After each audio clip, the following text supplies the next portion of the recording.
And if you do have someone like Bleak, you should ask them why they were so mad. And I think you should have explained to them that, number one, you weren't going to be doing at Rocafella. You were going to be running Dipset, nothing to do with Rocafella. And Beanie was going to be running state property. But that was just a conversation I had it with Beans. But y'all never talked. So now that I'm seeing how you're laughing at it, I'm wondering if you did it on purpose. Because it doesn't seem as if there was good intention. You actually went up there and talked about a personal conversation before I told anyone else and got to talk to them. So let's say Jay or Big disagreed with it or it was too much friction, it wouldn't have happened. But that's not the reason why it didn't happen. The reason why it didn't happen was because after you got off the radio, from what I remember, you had your lawyer send me something saying I was going to have to pay you $750,000 to do it. And I just said, forget it. Dame Dash says giving Cameron power at Rocafella turned into one of his biggest mistakes. This right here is one of those moments where business, ego, and loyalty all collide. Dame is looking back on the Rocafella dynasty and straight up saying he regrets making Cam our president. Not because Cam wasn't talented, not because Dipset didn't bring the energy, but because Cam couldn't stop talking in his opinion. And Dame makes it clear, some conversations should never leave the room. Think about it. Rocafella was built on trust, closed doors, and tight moves. Jay, Dame, and Biggs turned it into one of the most powerful brands in hip-hop. But Dame is saying that when Cam went public with private conversations, it didn't just stir up drama. It caused real business damage. Dame says that mistake, one conversation made public, caused problems that were never corrected. That's heavy right there. And what really makes this wild is Dame's tone. He isn't just mad at Cam. He sounds disappointed, like he expected Cam to know better. He's saying talking about another man's money is not the most masculine thing to do, in his words. He's saying you don't sit with your old ops and laugh about brothers you once built with. And he's saying that in business, you can't lead if you can't protect what should stay private.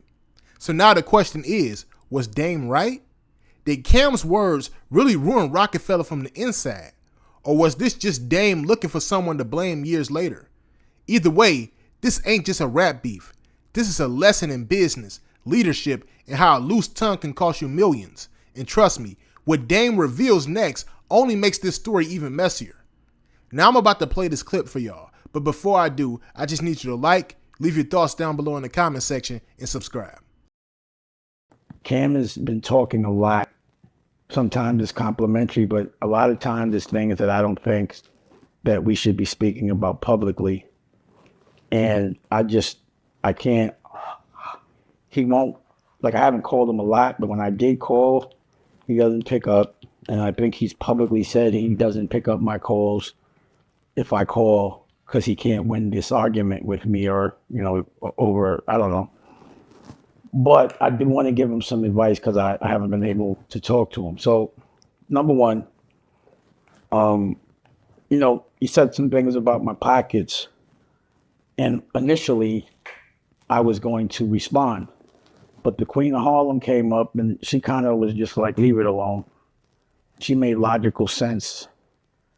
And I just felt like, I'll deal with it when I see him. Or when we talk, but I haven't seen him, but I keep hearing him talk about me. So I want to give him the advice because he's talking about me publicly. I guess I'd have to give him the advice publicly. So I would prefer not to have to do this, but in public. But I guess this is what you want. And also I'm noticing that you're leveraging it for views. That seems to now be your business. So, I guess I should get some news as well. Fuck it. I look at it more like I guess maybe you're throwing me some jaded alley-oop, but I'm very surprised. This isn't the Cam that I know or co-sign. Like, number one, talking about another man's pockets. I just felt like him and I would have conversations about that's just not the most masculine thing to do. Talking about other people, especially when they're not in the room, to me is coward shit. For me, if you have something to say to someone that you respect and that you know, you don't go on a television show and speak on it. You give them the respect of calling them.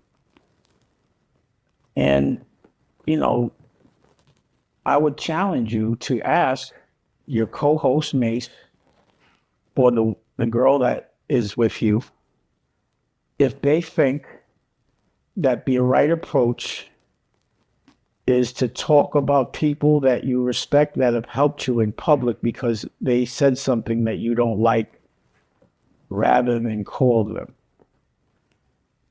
And I don't respect, because anyone can sound articulate and tough or confident when no one's there to challenge them. All right. I just wish that we could have a conversation so that the things that you're saying so confidently, I could give you the right advice about your perspective on them. But it doesn't, there's no point for talking about people that aren't in the room if you can talk to them. And what I notice is when you do have people on your show, you're very nice to them, you know? And I don't think it's a problem being nice, but I do think there's times that they should be challenged. Like, I would never think that the Cam I knew would use his platform to sit with his old ops and talk about his brothers. So my advice, Cam, is like, you know, again, this is something that I've lived by.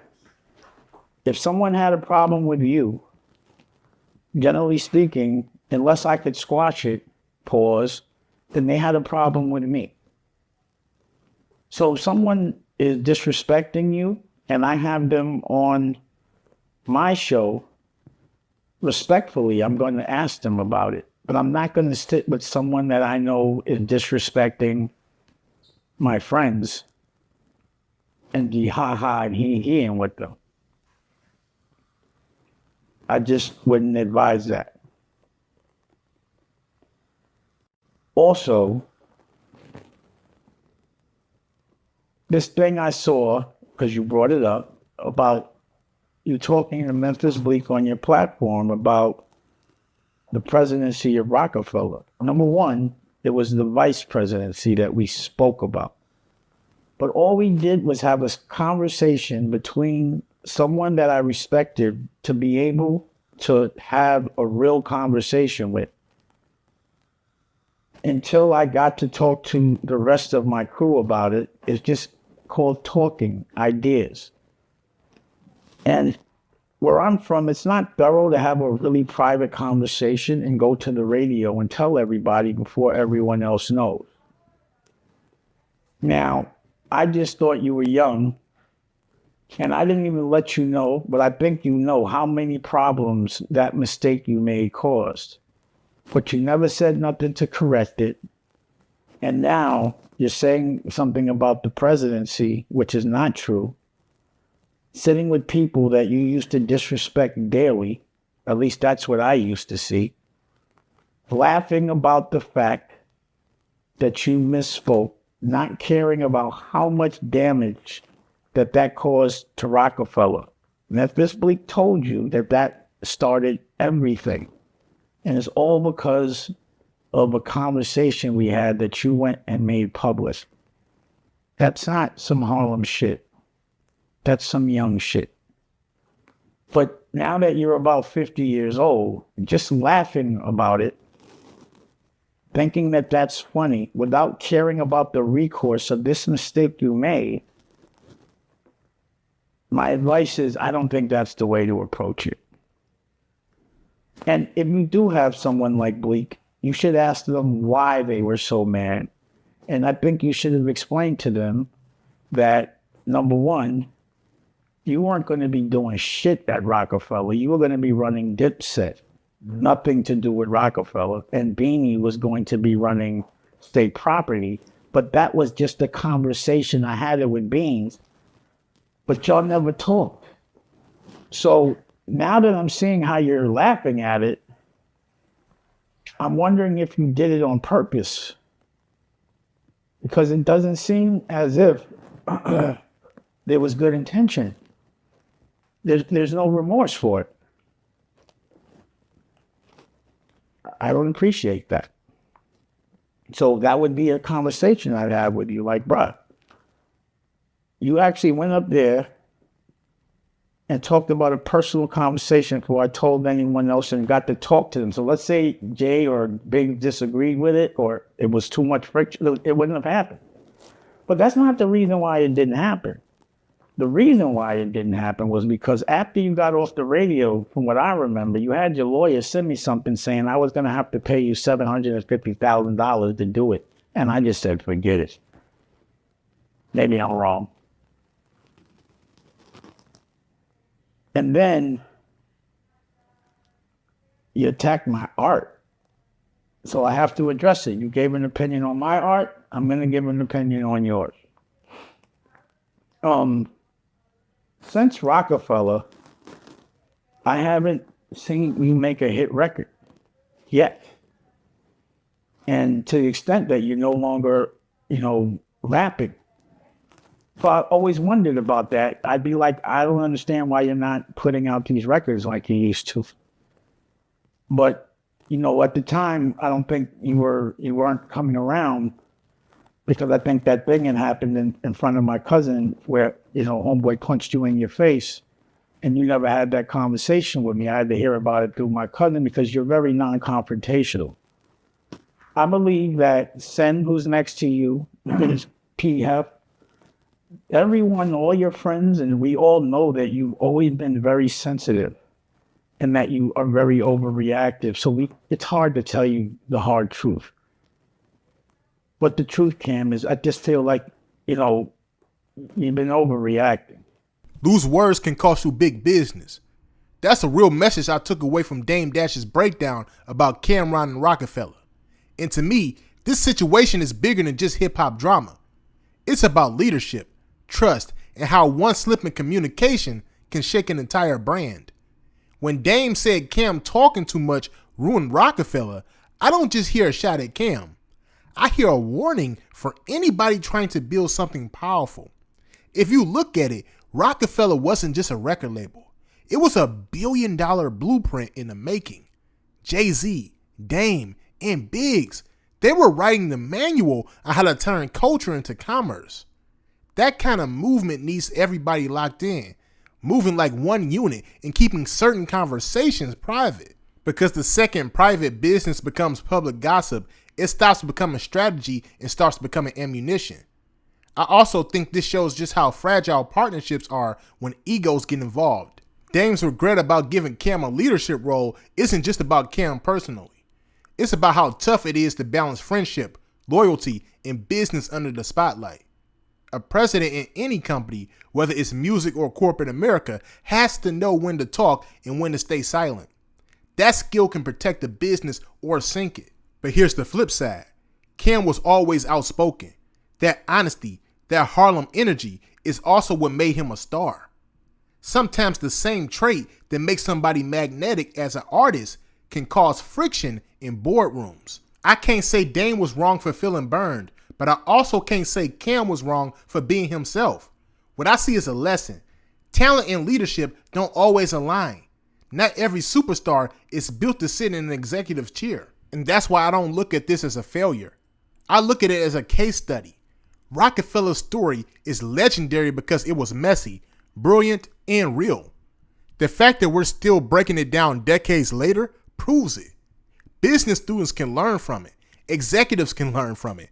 Artists trying to build their own companies today can learn from it. For me, the takeaway is simple. Protect your brand. Guard your business conversations like treasure. Celebrate the loud personalities when it comes to art and culture, but when it comes to deals, numbers, and internal moves, discipline is everything. Rockefeller's rise and fall is a reminder that success isn't just about making hits. It's about keeping the foundation solid. Now I want to hear from y'all. Do you think Dame Dash was right to regret giving Cameron that leadership role, or was Rocafella already destined to fall apart? And can outspoken personalities succeed as executives, or do business leaders always need to play it safe with their words? Let me know your thoughts down below in the comment section, and make sure you like and subscribe. Peace.